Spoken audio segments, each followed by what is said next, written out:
بسم اللہ الرحمن الرحیم۔ چہل احادیث کا سلسلہ چل رہا تھا اور اس میں ہم نے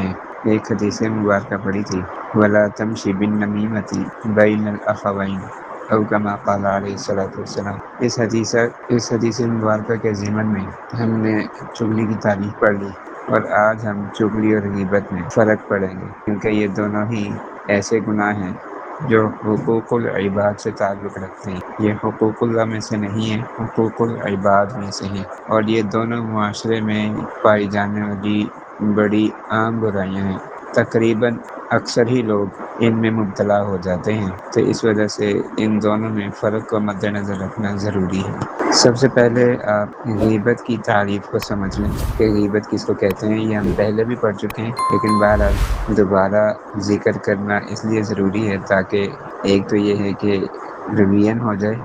دہرائی ہو جائے، دوسرا یہ کہ چونکہ اس کے بعد ہم نے چغلی کو دیکھنا ہے، تو غیبت اور چغلی دونوں کی تعریفیں یاد ہوں گی اور ذہن میں موجود ہوں گی تو سمجھنا آسان ہوگا۔ تو سب سے پہلے غیبت کی تعریف یہ ہے کہ کسی کی عدم موجودگی میں یا غیر موجودگی میں اس کی پیٹھ پیچھے اس کی ایسی برائی بیان کرنا جو اس میں موجود ہو۔ یہاں یہ بات ذہن میں رہے کہ یہ برائی کرنے کا مقصد کوئی فساد پھیلانا نہیں ہے، بس ویسے ہی برائی بیان کی کہ فلاں شخص جو ہے جو اس ٹائم یہاں پہ موجود نہیں ہے، کہ فلاں شخص مثلا زید میں یہ کمزوری ہے، یہ بیماری ہے، یہ برائی ہے وغیرہ۔ اب یہ ایسا تذکرہ ہے کہ اگر زید کے سامنے کیا جاتا تو اس کو برا لگتا، اگرچہ یہ مان لیا جائے کہ وہ جو برائی بیان کی گئی ہے وہ حقیقت پر مبنی ہے، وہ زید کے اندر موجود ہے۔ مثال کے طور پر زید بڑا سست آدمی ہے، بڑا نکمہ ہے، لاپرواہ ہے، اور توجہ اور دھیان سے پڑھتا نہیں ہے، کام نہیں کرتا۔ یہ زید کی ہم نے برائیاں کی۔ اب یہ حقیقت میں دیکھا جائے تو زید کے اندر موجود بھی ہیں، تو یہ غیبت کہلاتی ہے۔ اگر یہ برائیاں زید کے اندر موجود نہیں ہیں تو اس کو عیب کہتے ہیں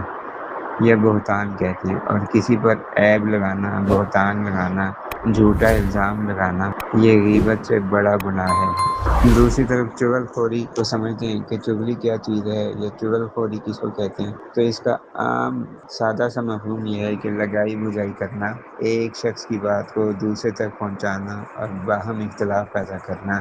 ایک دوسرے کو نقصان پہنچانے کی یا تکلیف پہنچانے کی نیت سے ایسا عمل کرنا۔ اور اس عمل کرنے کا مقصد یہ ہوتا ہے کہ دو لوگوں کے درمیان لڑائی ہو، نفرت ہو، اور دو لوگوں کے درمیان دوری پیدا ہو، یعنی دوسرے شخص کو برانگیختہ کرنا کہ بھائی یہ دیکھو فلاں نے یہ کام کیا ہے، لہذا تم جا کے اس کو کیا کرو، مارو، یا تم کیا کرو، اس کو